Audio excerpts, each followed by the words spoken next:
नमस्कार दोस्तों, consumer awakening mission में आपका स्वागत है। आज हम चर्चा करेंगे यदि कोई व्यक्ति अपने रेजिडेंशियल फ्लैट को रेंट पे दे देता है तो क्या वो कंज्यूमर की डेफिनेशन से बाहर हो जाता है। हम आज एक केस के माध्यम से इस पर चर्चा करेंगे। ये केस था Vineet Bihari and others versus Messrs MGF developers limited and others, जिसका निर्णय 2026 में ही 5 फरवरी को कोर्ट ने किया। इसमें फैक्ट्स ये हैं कि कंज्यूमर ने अपनी कंप्लेंट में ये एलिगेशन लगाया कि बिल्डर ने उससे रजिस्टर्ड फ्लैट के लिए बिना किसी सूचना के अल्ट्रेशन कर दी लेआउट प्लान में और फिर पैसे की भी मांग की। 2017 में कंप्लेनेंट ने MGF डेवलपर के अगेंस्ट कंज्यूमर कंप्लेंट डाली, जिसके रिस्पांस में डेवलपर ने जो तर्क दिया वो ये था कि कंप्लेनेंट ने कमर्शियल पर्पस के लिए ये फ्लैट खरीदा है, इसलिए कंज्यूमर की डेफिनेशन से बाहर होगा। अब नेशनल कमीशन के सामने जो इशू था वो ये था कि क्या कंज्यूमर की डेफिनेशन में कंप्लेनेंट आता है या नहीं। अब नेशनल कमीशन ने इसे कमर्शियल पर्पस मानते हुए केस को डिसमिस कर दिया और मैटर सुप्रीम कोर्ट के पास पहुंचा। अब सुप्रीम कोर्ट ने डिटेल में सारे फैक्ट्स का खंगाला और अपना ऑब्जर्वेशन दिया। तो कोर्ट की ऑब्जर्वेशन क्या थी इस इशू पर? कोर्ट ने पहले तो सेक्शन 2 कंज्यूमर प्रोटेक्शन एक्ट की डेफिनेशन पर चर्चा की, जिसमें ये गाना गुड्स खरीदने पर या सर्विसेज हायर करने पर कोई भी व्यक्ति कंप्लेनेंट बन जाता है, कंज्यूमर बन जाता है, किंतु उसका सारा ट्रांजैक्शन कमर्शियल पर्पस के लिए ना हो। साथ ही में सेल्फ एम्प्लॉयमेंट शब्द का भी प्रयोग किया गया कि कमर्शियल पर्पस और सेल्फ एम्प्लॉयमेंट दो अलग चीज़ें हैं।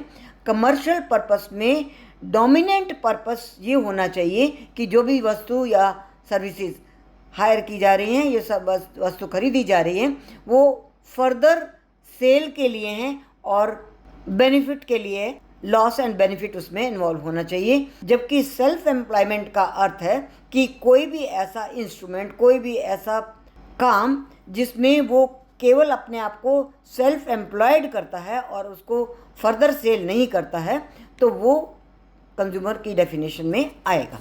इसके लिए कोर्ट ने पहले के डिसाइडेड बहुत सारे केसेस का भी हवाला दिया, जिसमें Lilavati Kirtilal Mehta medical trust versus unique Shanti developers है, Shri Ram chit private limited versus Raghachand association है।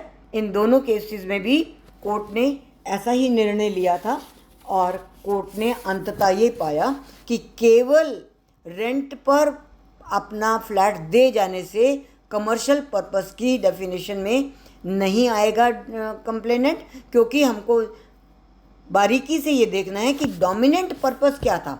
जब वो खरीदा गया था तो उसका डोमिनेंट पर्पस क्या बेचना था या कोई मुनाफा कमाना था या उसको फर्दर ट्रांजैक्शंस करनी थी। यहाँ पर ये ट्रांजैक्शन रेंटिंग अ रेजिडेंशियल फ्लैट कहीं से भी किसी तरह से भी उस तरह के कमर्शियल पर्पस में नहीं आता जिससे sale, purchase, further transaction, further transfer इत्यादि आता हो। तो केवल renting of residential flat complainant को कंज्यूमर की डेफिनेशन से बाहर नहीं करता। तो thank you very much friends, आज के लिए इतना ही। कमर्शियल पर्पस को डिफाइन करते समय कोर्ट ने ये माना कि केवल रेंट पर चढ़ा देना, प्रॉफिट लेना या कमर्शियल पर्पस नहीं होगा, इसके डोमिनेंट पर्पस को देखना ज़रूरी होगा।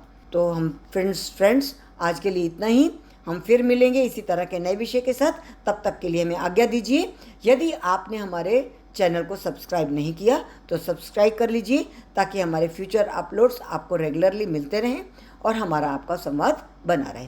Thank you very much.